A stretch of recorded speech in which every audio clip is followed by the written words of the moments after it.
ನಮಸ್ಕಾರ ಸ್ನೇಹಿತರೆ, ನಮ್ಮ ಚಾನೆಲ್ಗೆ ಸ್ವಾಗತ. ಒಂದು ಸಣ್ಣ ಟೈಲ್ಸ್, ಹೌದು, ನೀವು ಪ್ರತಿದಿನ ಓಡಾಡೋ ನೆಲಕ್ಕೆ ಹಾಕುವ ಒಂದು ಸಣ್ಣ ಟೈಲ್ಸ್ ಕರ್ನಾಟಕದ ಇತಿಹಾಸದಲ್ಲೇ ಅತಿ ದೊಡ್ಡ ಅತಿ ಭೀಕರ ಕೇಸ್ ಒಂದರ ದಿಕ್ಕನ್ನೇ ಸಂಪೂರ್ಣವಾಗಿ ಬದಲಾಯಿಸಿದೆ ಅಂತ ಯಾರಾದ್ರೂ ಕನ್ಸಲಾದ್ರೂ ಊಹೆ ಮಾಡಿದ್ರಾ? ಹೌದು, ರೇಣುಕಾಸ್ವಾಮಿ ಕೇಸ್ ಇಡೀ ರಾಜ್ಯವನ್ನೇ ಬೆಚ್ಚಿ ಬೀಳಿಸಿದ್ದ ಈ ಐ ಪ್ರೊಫೈಲ್ ಕೇಸ್ನಲ್ಲೀಗ ಒಂದು ದೊಡ್ಡ ಎಡವಟ್ಟು ಬಯಲಾಗಿದೆ. ಇದು ಇಡೀ ಪೊಲೀಸ್ ಇಲಾಖೆಯನ್ನೇ ಕಟಕಟಿಯಲ್ಲಿ ತಂದು ನಿಲ್ಲಿಸುವಂತೆ ಮಾಡಿದೆ. ದರ್ಶನ್ರನ್ನ ಹೇಗಾದ್ರೂ ಮಾಡಿ ಜೈಲಿಗೆ ಕಳಿಸಲೇಬೇಕು ಅಂತ ಪೊಲೀಸರು ಬೇಕಂತಲೇ ಕ್ರಿಯೇಟ್ ಮಾಡಿದ್ರು ಎನ್ನಲಾದ ಆ ಫೇಕ್ ಡಾಕ್ಯುಮೆಂಟ್ ಹಿಂದಿರೋ ರಹಸ್ಯ ಆದ್ರೂ ಏನ್ ಗೊತ್ತಾ? ನೀವು ಬಹುಶಃ ಅಂದ್ಕೊಂಡಿರಬಹುದು, ದರ್ಶನ್ ಕೇಸ್ ಮುಗಿದು ಅವರೀಗ ಜೈಲಲ್ಲಿ ಕಂಬಿ ಎಣಿಸ್ತಾ ಇದ್ದಾರೆ, ಕೋರ್ಟ್ ತೀರ್ಪು ಬರೋದೊಂದೇ ಬಾಕಿ ಅಂತ, ಅವರ ಕತೆ ಕ್ಲೋಸ್ ಆಗಿದೆ ಅಂತ. ಆದ್ರೆ ಪಿಕ್ಚರ್ ಇನ್ನೂ ಬಾಕಿ ಇದೆ. ಜನಸಾಮಾನ್ಯರಿಗೆ ರಕ್ಷಣೆ ಕೊಡಬೇಕಾದ ಕಾಕಿ ಹಾಕಿರೋ ಪೊಲೀಸರೇ ಕದಿಮರ ತರ ಸುಳ್ಳು ಸಾಕ್ಷಿಯನ್ನ ಸೃಷ್ಟಿ ಮಾಡಿದ್ರ ಅನ್ನೋ ಬಹುದೊಡ್ಡ ಅನುಮಾನ ಈಗ ಕಾಡ್ಗಿಚ್ಚಿನಂತೆ ಭುಗಿಲೆದ್ದಿದೆ. ಕಾಮಾಕ್ಷಿಪಾಳ್ಯ ಪೊಲೀಸ್ ಠಾಣೆಯ ನೆಲದ ಮೇಲಿರುವ ಆ ಮ್ಯಾಜಿಕ್ ಟೈಲ್ಸ್ಗೂ ಚಾರ್ಜ್ ಶೀಟ್ ನಲ್ಲಿರೋ ಆ ಒಂದು ಫೋಟೋಗಿರೋ ಆ ಲಿಂಕ್ ಈಗ ಇಡೀ ಸ್ಯಾಂಡಲ್ವುಡ್ ಅನ್ನೇ ಶೇಕ್ ಮಾಡ್ತಾ ಇದೆ. ಅಷ್ಟಕ್ಕೂ ಆ ಫೋಟೋದಲ್ಲಿ ಸಿಕ್ಕಿ ಬಿದ್ದಿರೋ ಆ ನಗ್ನ ಸತ್ಯವಾದ್ರೂ ಏನು? ಮಾರ್ಚ್ 11 ಬುಧವಾರ ಬೆಂಗಳೂರಿನ ಫ್ರೀಡಂ ಪಾರ್ಕ್ ಒಂದು ಐತಿಹಾಸಿಕ ಹೋರಾಟಕ್ಕೆ, ಒಂದು ಬೃಹತ್ ಮಹಾಸಂಗ್ರಾಮಕ್ಕೆ ಸಾಕ್ಷಿಯಾಗೋಕೆ ರೆಡಿ ಆಗ್ತಾ ಇದೆ.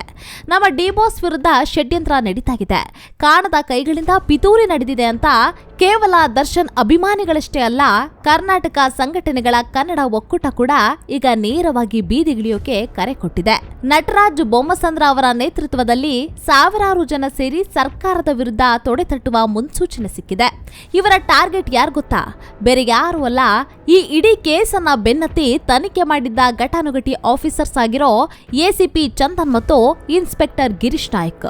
ಇವರಿಬ್ಬರನ್ನ ಯಾವುದೇ ಕಾರಣಕ್ಕೂ ಬಿಡಬಾರ್ದು, ತಕ್ಷಣವೇ ಸಸ್ಪೆಂಡ್ ಮಾಡಬೇಕು ಅಂತ ಹೋರಾಟಗಾರರು ಪಟ್ಟು ಹಿಡಿದಿರೋ ಹಿಂದಿನ ಆ ಬಲವಾದ ಕಾರಣ ಏನು ಅಂತ ಕೇಳಿದ್ರೆ ನೀವು ನಿಜಕ್ಕೂ ಶಾಕ್ ಆಗ್ತೀರಾ. ಇದೆಲ್ಲದರ ಬಗ್ಗೆ ಹೇಳ್ತೀನಿ. ಅದಕ್ಕೂ ಮುಂಚೆ ನೀವು ನಮ್ಮ ಚಾನೆಲ್ಗೆ ಸಬ್ಸ್ಕ್ರೈಬ್ ಆಗಿಲ್ಲ ಅಂದ್ರೆ ಈ ಕೂಡಲೇ ಸಬ್ಸ್ಕ್ರೈಬ್ ಆಗಿ ಹಾಗೂ ಬೆಲ್ ಐಕಾನ್ ಅನ್ನು ಕ್ಲಿಕ್ ಮಾಡಿ ಸ್ನೇಹಿತರೆ.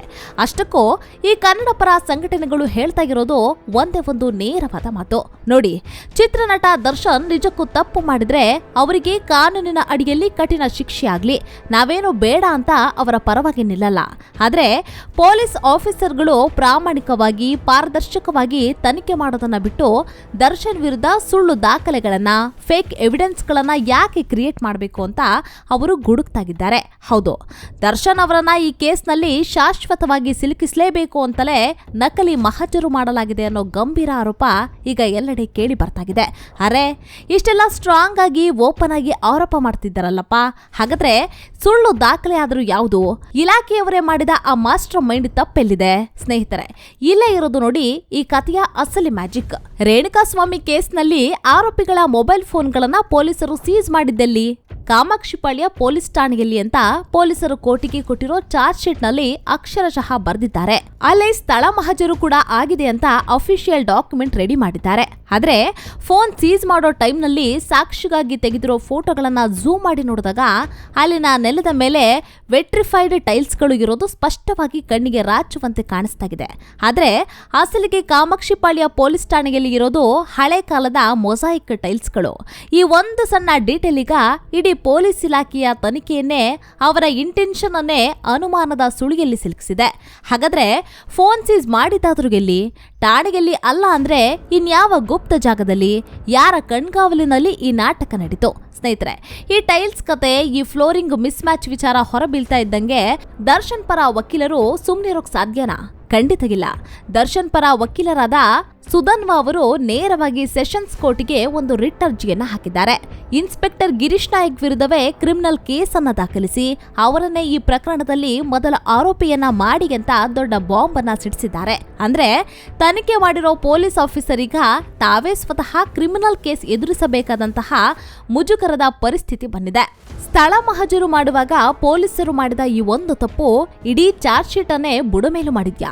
ಇದು ಕೇವಲ ಅಧಿಕಾರಿಗಳ ಒಂದು ಸಣ್ಣ ತಪ್ಪ, ಅಥವಾ ದರ್ಶನ್ ಅವರನ್ನ ಸಿನಿಮಾ ರಂಗದಿಂದಲೇ ಮುಗಿಸ್ಬೇಕು ಅಂತ ಯಾರೋ ಪ್ರಭಾವಿಗಳು ಹೆಣೆದಿದ್ದ ಬೃಹತ್ ಷಡ್ಯಂತ್ರನ? ಇಷ್ಟು ದಿನ ಕಾನೂನಿಗಿಂತ ಯಾರು ದೊಡ್ಡವರಲ್ಲ, ಅಂತ ಸುಮ್ಮನಿದ್ದ ಜನ ಈಗ ನಮ್ಮ ಹೀರೋನ ಬೇಕು ಅಂತಲೇ ಟಾರ್ಗೆಟ್ ಮಾಡಿ ಫ್ರೇಮ್ ಮಾಡ್ತಿದ್ದಾರೆ ಅಂತ ರೊಚ್ಚಿಗೆಳಕ್ಕೆ ಇದೇ ಮುಖ್ಯ ಕಾರಣ. ಬರೋಬ್ಬರಿ 6 ತಿಂಗಳಿಂದ ಅಂದ್ರೆ 187ಕ್ಕೂ ಹೆಚ್ಚು ದಿನಗಳಿಂದ ಪರಪ್ಪನ ಅಗ್ರಹಾರದ 4 ಗೋಡೆಗಳ ಮಧ್ಯೆ ನಟ ದರ್ಶನ್ ನರಕಯಾತನೆ ಅನುಭವಿಸ್ತಾ ಇದ್ದಾರೆ. ಅವರ ಲೈಫ್ ಒಂದ್ ಕಾಲದಲ್ಲಿ ಚಿನ್ನದಂತಿತ್ತು, ಕೋಟಿ ಕೋಟಿ ಸಂಪಾದನೆಗಿತ್ತು. ಆದ್ರೆ ಈಗ ಎಲ್ಲವೂ ಚಿತ್ರಾನ್ನ ಆಗಿದೆ ಅಂತ ಅವರ ಅಪ್ಪಟ ಫ್ಯಾನ್ಸ್ ಕಣ್ಣೀರನ್ನ ಇಡ್ತಾ ಇದ್ದಾರೆ. ಒಂದ್ ಕಡೆ ದರ್ಶನ್ ಜೈಲೂಟವನ್ನ ತಿನ್ನಲಾಗದೆ ತೀವ್ರ ಬೆನ್ನು ನೋವಿಂದ ನರಳಾಡ್ತಾ ಇದ್ರೆ, ಇನ್ನೊಂದ್ ಕಡೆ ನಂಬಿದ ಪೊಲೀಸರೇ ಈ ತರ ಫೇಕ್ ಡಾಕ್ಯುಮೆಂಟ್ ರೆಡಿ ಮಾಡಿ ಕೋರ್ಟಿಗೆ ಮೋಸ ಮಾಡಿದ್ದಾರೆ ಅನ್ನೋದು ದಿನೇ ದಿನೇ ಹೊರ ಬರ್ತಾಗಿದೆ. ಹಾಗಾದ್ರೆ ಈ ಕೇಸಿನ ಹಿಂದೆ ಯಾರಿಗೂ ಕಾಣದ ಪ್ರಭಾವಿ ಕೈಗಳ ಕೈವಾಡಗಿದ್ಯಾ? ದರ್ಶನ್ ಅವರನ್ನ ಜೈಲಲ್ಲೇ ಕೊಳೆಯುವಂತೆ ಮಾಡೋಕೆ, ಅವರ ಸಾಮ್ರಾಜ್ಯವನ್ನೇ ಉರುಳಿಸೋಕೆ ವ್ಯವಸ್ಥಿತವಾಗಿ ಪ್ಲಾನ್ ಮಾಡಲಾಗಿತ್ತ? ಈಗ ನೀವೇ ಒಂದ್ ಕ್ಷಣ ಯೋಚನೆ ಮಾಡಿ. ಕರ್ನಾಟಕದ ಒಬ್ಬ ಸಾಮಾನ್ಯ ಪ್ರಜೆಯ ಕಾಮನ್ ಮ್ಯಾನ್ ದೃಷ್ಟಿಯಿಂದ ಇದನ್ನ ನೋಡೋದಾದ್ರೆ, ದರ್ಶನ್ ಅಂತಹ ಕೋಟ್ಯಾಧಿಪತಿ, ಕೋಟಿ ಕೋಟಿ ಫ್ಯಾನ್ಸ್ ಫಾಲೋಯಿಂಗ್ ಇರುವ ಒಬ್ಬ ಬಹುದೊಡ್ಡ ಸೂಪರ್ ಸ್ಟಾರ್ಗೆ ಈ ಗತಿ ಬಂದ್ರೆ ನಮ್ಮ ನಿಮ್ಮಂತಹ ಸಾಮಾನ್ಯ ಜನರ ಕತೆಗೇನು? ನಾಳೆ ಬೆಳಿಗ್ಗೆ ನಮಗೂ ಯಾವುದೋ ಒಂದು ಕೇಸ್ನಲ್ಲಿ ನಾವೇ ಮಾಡದ ತಪ್ಪಿಗೆ ಪೊಲೀಸರು ಇದೇ ತರ ಸುಳ್ಳು ಫೋಟೋ, ಸುಳ್ಳು ಮಹಾಜರನ್ನ ರೆಡಿ ಮಾಡಿ ಜೈಲಿಗೆ ದಬ್ಬಿದ್ರೆ ಯಾರು ಕೇಳ್ತಾರೆ? ಈ ಭಯಾನಕ ಪ್ರಶ್ನೆ ಈಗ ಪ್ರತಿಯೊಬ್ಬ ಕನ್ನಡಿಗನ ತಲೆಯಲ್ಲೂ ಕೊರಿತಾಗಿದೆ. ಇದು ಬರೀ ಒಬ್ಬ ನಟನ, ಒಬ್ಬ ಸೆಲೆಬ್ರಿಟಿಯ ಪ್ರಶ್ನೆ ಅಲ್ವೇ ಅಲ್ಲ. ನಮ್ಮ ಇಡೀ ರಾಜ್ಯದ ಪೊಲೀಸ್ ವ್ಯವಸ್ಥೆಯ, ನ್ಯಾಯಾಂಗ ವ್ಯವಸ್ಥೆಯ ಪಾರದರ್ಶಕತೆಯ ಪ್ರಶ್ನೆ. ಸಾಕ್ಷಾತ್ ನ್ಯಾಯಾಲಯಕ್ಕೆ ಸುಳ್ಳು ಸಾಕ್ಷಿ ಕೊಡೋ ಧೈರ್ಯ ಪೊಲೀಸ್ ಆಫೀಸರ್ಸ್ಗೆ ಎಲ್ಲಿಂದ ಬಂತು? ಸಾಮಾನ್ಯ ಜನ ನ್ಯಾಯಕ್ಕಾಗಿ ಯಾರನ್ನ ನಂಬಿಕೋ? ಮುಂದಿನ ದಿನಗಳಲ್ಲಿ ನಮಗೆ ಪೊಲೀಸ್ ಸ್ಟೇಷನ್ ಮೆಟ್ಟಿಲೇರಿದ್ರೆ ನ್ಯಾಯ ಸಿಗುತ್ತೆ ಅನ್ನೋ ಗ್ಯಾರಂಟಿ ಏನಿದೆ?